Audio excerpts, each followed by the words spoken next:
শিবালয়ের চুলহাট, পাথুটিয়ার চুলহাট, করপাতির চুলহাট, পাথুটিয়ার চুলহাট, শিউরের চুলহাট, শিবালয়ের চুলহাট, করপাতির চুলহাট,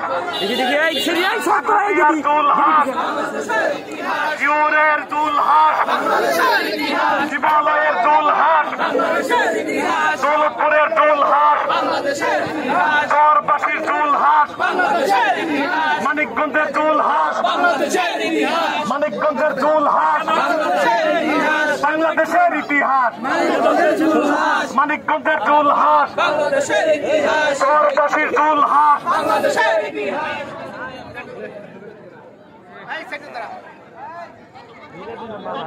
আগেই বলেছি, চুলহাস কোন গোষ্ঠী, কোন পরিবার, কোন বিশেষ এলাকার সৃষ্টিশীল উদ্ভাবনীকে সফল করার জন্য আলহামদুলিল্লাহ অবস্থান চেয়ারম্যান তারেক রহমান তাকে তার প্রতিনিধির মাধ্যমে টাকা দিয়েছেন। আমাদের ডিসি সাহেব ডক্টর মানোয়ার হোসেন মোল্লা তাকে টাকার মাধ্যমে উপযোগী করেছেন। এইরকম বিভিন্ন মিডিয়াও তাকে সহযোগিতা করছে।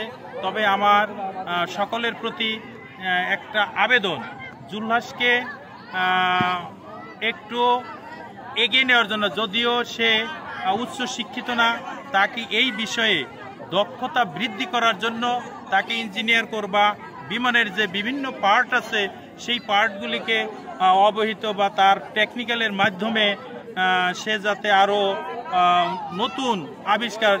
আমরা ঢাকা থেকে আগত এক পাইলট যেমন বললেন, আমরা এখন এয়ারবাস করে বিভিন্ন উপজেলায় যদি একটা করে স্টেশন করতে পারি, আর আমাদের সহজেই আমরা এক জায়গা থেকে আরেক জায়গায় আকাশপথ ব্যবহার করতে পারবো, সেই আলোকে জুলহাস আজ আমাদের একটি পথ দেখিয়েছেন।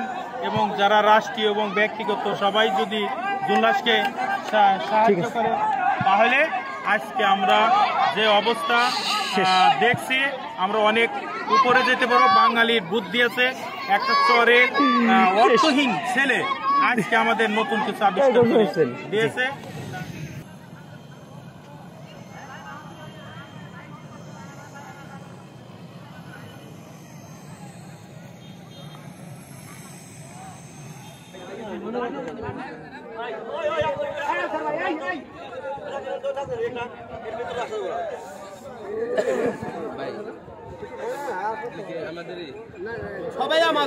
সবাই আমাদের, কেউ পর না, সবাই আমাদের।